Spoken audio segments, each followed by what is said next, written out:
O processo da cura é um processo interno. A mesma forma como o processo da doença também é um processo interno. Aí você fala assim, ai, nada a ver, tem gente que sofre acidente e acaba adquirindo alguma condição ali. Ok, mas quantas vezes essa pessoa não teve medo desse acidente? Então, de certa forma, sim, o processo veio de dentro, não através de uma somatização física, mas através de um pensamento consistente e focado naquilo ali, naquilo que pode acontecer de pior. Quantas pessoas que você conhece que sempre pensam da mesma forma? Ah, eu não vou deixar meu carro no estacionamento porque sempre risca o meu carro. E a pessoa coloca espuma e coloca um monte de coisa e tá lá o risquinho, né? Por quê? Porque ela já se predispôs a isso.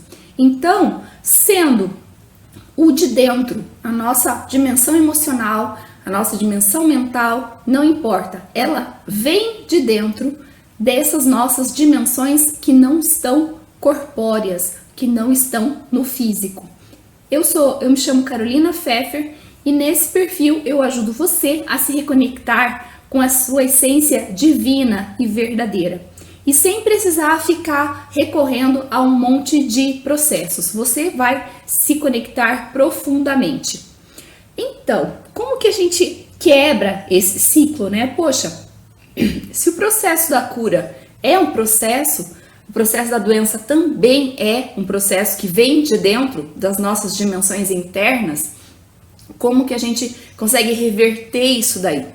E eu trouxe para vocês aqui a imagem da mesa de radiestesia, porque é um processo que às vezes você não enxerga o resultado imediatamente. Você não fala assim, eu fiz uma mesa de radiestesia para minha prosperidade e até agora nada.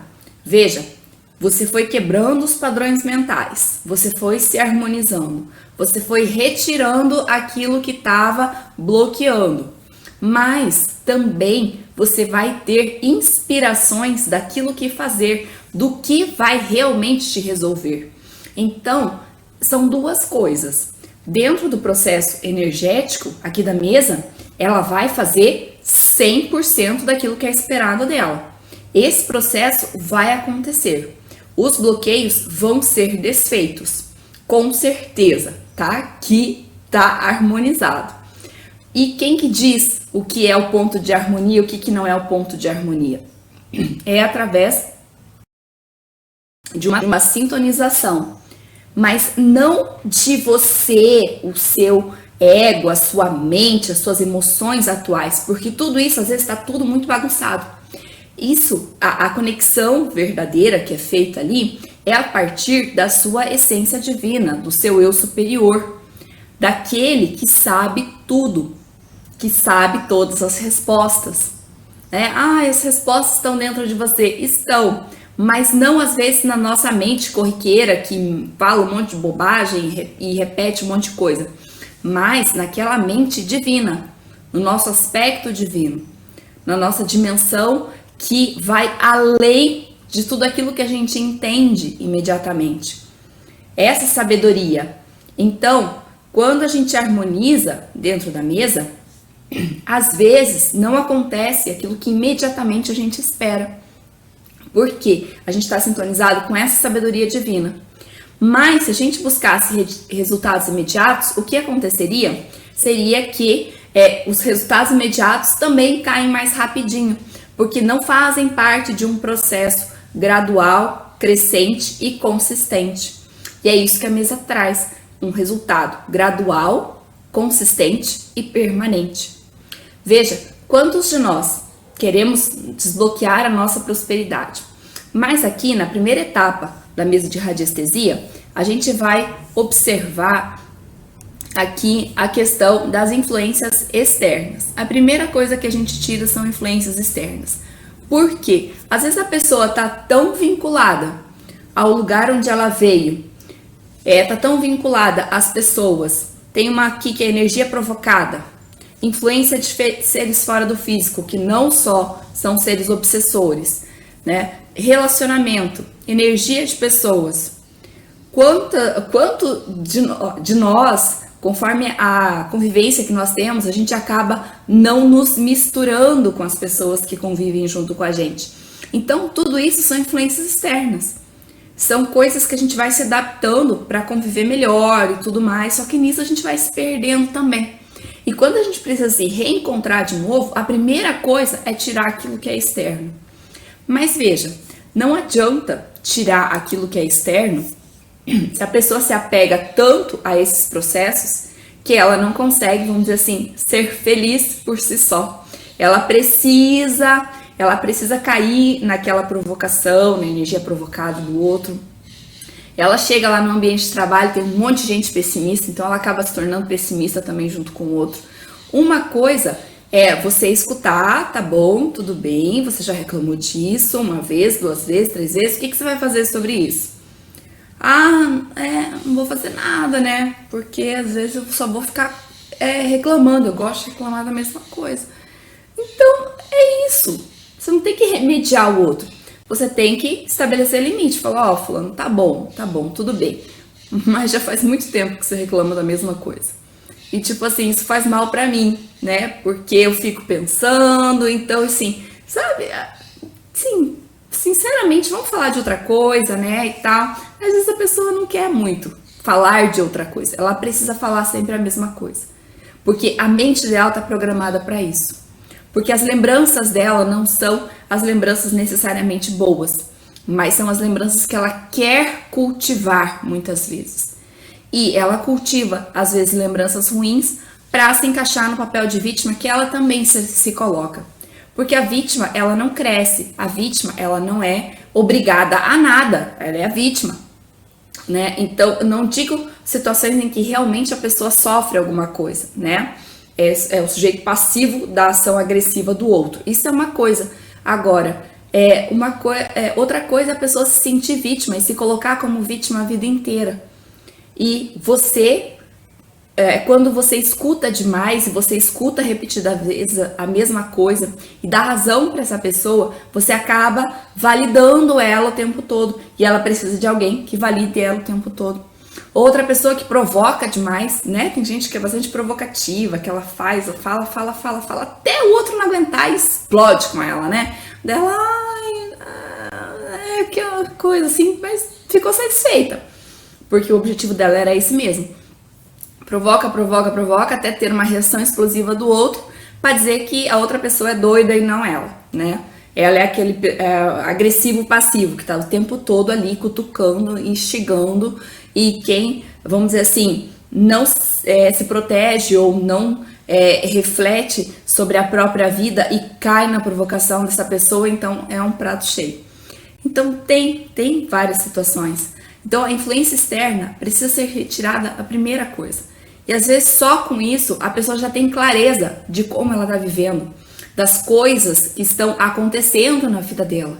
E que muitas vezes ela não está sendo um ator principal naquilo ali. Ela delegou para outra pessoa, ou outra pessoa tomou isso daqui, né, usurpou esse poder dela e está fazendo acontecer as coisas sem autorização. Quantas pessoas não chegam na casa dos outros e falam assim, porque essa cortina não tá combinando, porque isso daqui... Gente, tá bom, eu gosto de você, tua opinião é importante pra mim, mas eu gosto da minha cortina, tá bom? Eu não vou mudar ela por você.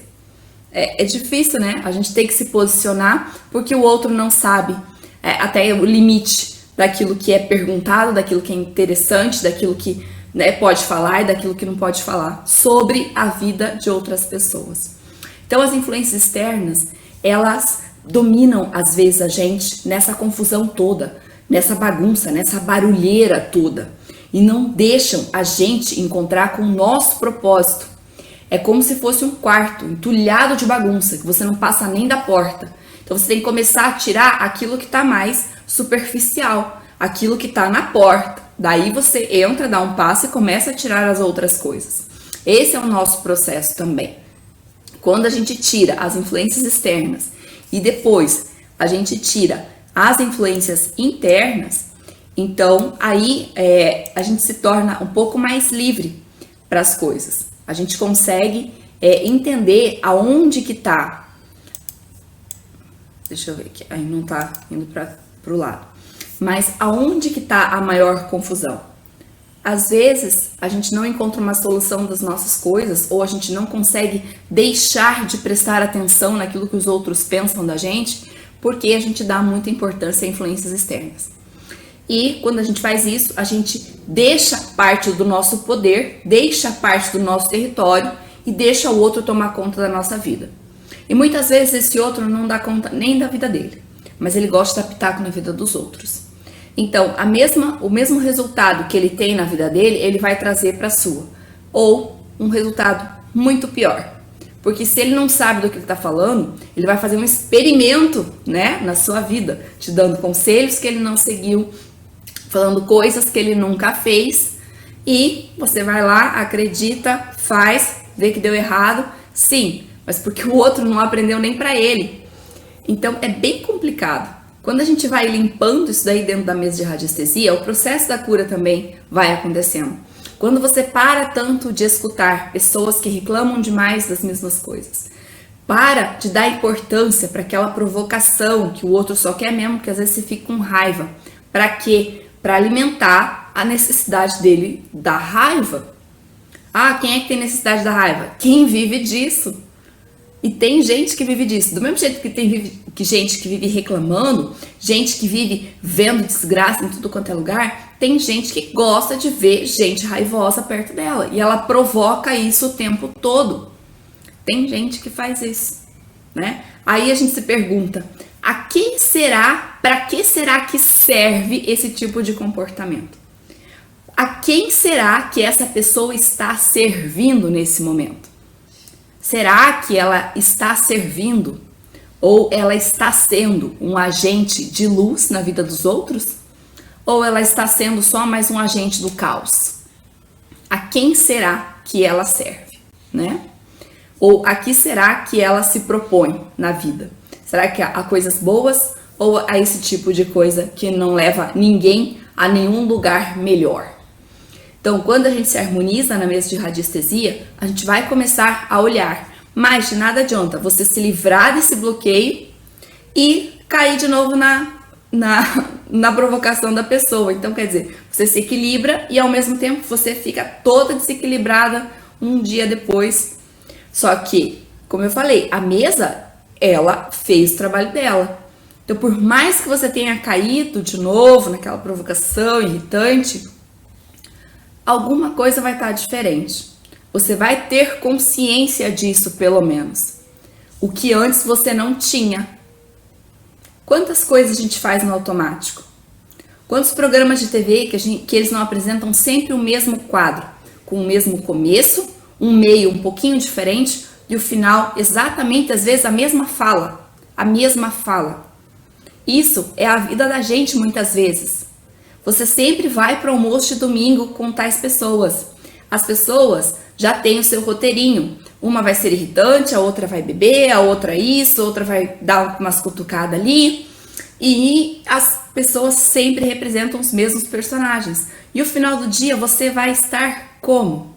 Você vai estar feliz e relaxado por causa de um domingo bonito, feliz?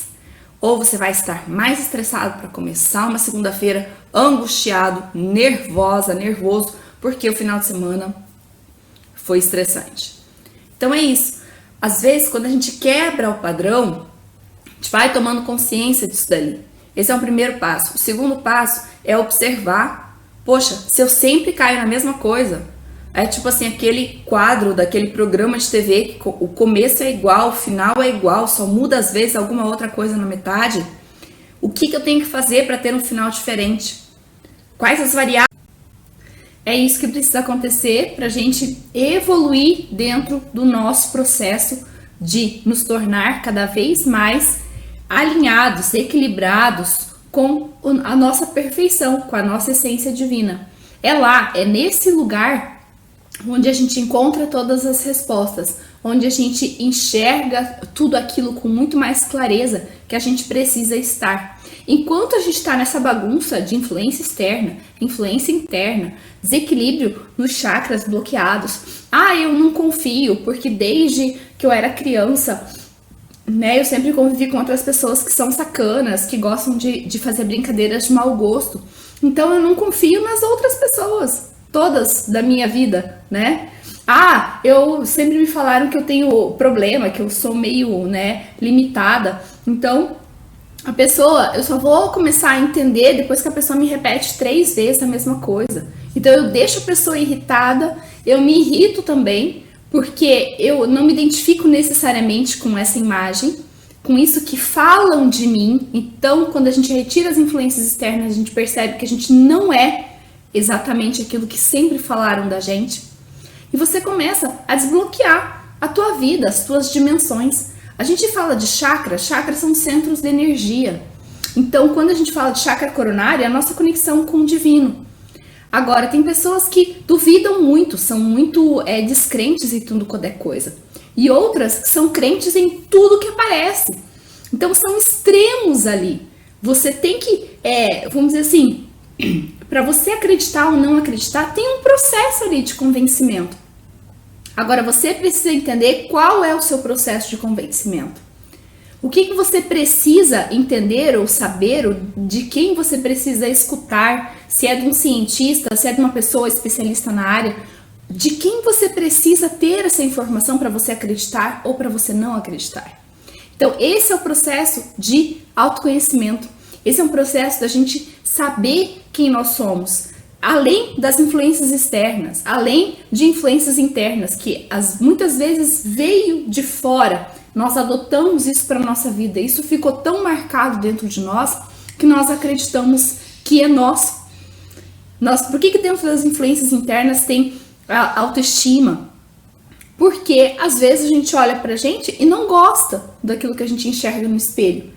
Mas o que nós vemos quando nós nos olhamos no espelho? Será que esse nosso olhar não está tão poluído por tanta coisa que quando a gente se olha no espelho a gente não se enxerga de verdade?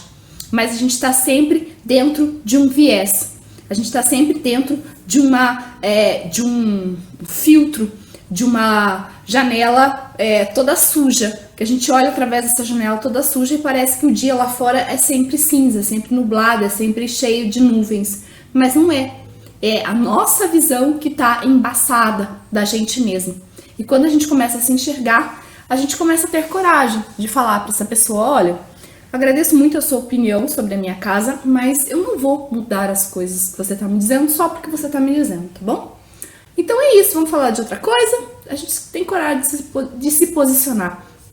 Entende que se o outro se ofende com o nosso posicionamento, quem está errado é o outro. Por quê? Da mesma forma como eu estou ocupando o meu espaço, eu não vou lá ocupar o espaço do outro. Porque se tem alguém que invade, se eu invado o espaço do outro, eu permito que ele me invada também. Então, se eu não permito que ele me invada, eu também não vou fazer isso. Porque senão eu vou estar me contradizendo. Como que eu quero um resultado se eu faço exatamente o contrário, tá? Esse é o processo de cura da mesa de radiestesia. É um processo de dentro, é um processo de autoconhecimento, de limpar as coisas tão antigas que a gente acha que é nosso e nos alinhar com o nosso verdadeiro propósito, com a nossa essência divina, com aquilo que a gente realmente veio fazer aqui, a quem a gente realmente deseja servir e que sentimentos são os mais coerentes para que a gente vivencie esse servir, esse ser um agente do caos ou ser um agente da luz. O que será que promove um agente da luz? O que será que sente um agente da luz? Às vezes a gente está tão presa em culpa, mágoa, raiva, ressentimento, em fofoquinhas, em coisas que não levam a nada, se preocupando demais com aquilo que pensam da gente, que a gente não consegue nem ser um agente de coisa nenhuma. Porque a gente tenta deixar de ser agente do caos, mas a gente não resiste e vai lá e faz essa fofoca. A gente tenta muito ser agente da luz, mas quando você vê, você tá julgando o outro e fala: nossa, que coisa, porque isso... Entende? Julgar, apontar o dedo pro outro, não sei se você está sendo coerente com aquilo que realmente você quer. Porque para ser coerente é preciso de coragem também. É preciso de você se empoderar de si mesma. Isso não é para qualquer pessoa. Isso é para pessoas que realmente querem se empoderar de si mesma e querem realmente sair dessas ilusões, sair desse diz que dessas coisinhas que tanto ocupam a nossa mente e que nos desviam do nosso foco, que é ser pessoas melhores, pessoas felizes e realizadas. Ou senão a gente pode se contentar com essas coisinhas, com essas mentirinhas, com essas enganaçõezinhas e sempre ficar ali, né? E sempre dependente de opinião dos outros, sempre dependente de que alguém nos diga o que acontece, o que vai acontecer e o que a gente tem que agir e como que a gente tem que fazer, né? Ao invés de perguntar para a nossa sabedoria e seguir o nosso caminho e encontrar a nossa felicidade, a gente está sempre pedindo pinico na opinião dos outros, que, como eu falei, às vezes o outro não fez isso nem para si mesmo. Ele te dá um conselho que ele não seguiu. Ele te diz para ler um livro que ele não começou, que ele não leu, que ele só escutou dizer. Então a gente sempre precisa de intermediários, fica sempre dependendo de intermediários. E intermediários às vezes muito desqualificados para aquilo que eles se pretendem ser, para aquilo que eles dizem que vão fazer você sentir ou viver ou tudo mais. E isso tudo está dentro de você, com essa conexão, depois com essa limpeza de olhar, com essa tranquilidade, você enxerga a própria vida de forma muito melhor e de uma forma muito mais pessoal. Ninguém está te orientando o que você deve fazer. Você mesma vai lá e consegue encontrar o seu caminho, que é só seu. Bem, eu espero que vocês tenham gostado desse vídeo. Se inscrevam no canal e até o próximo.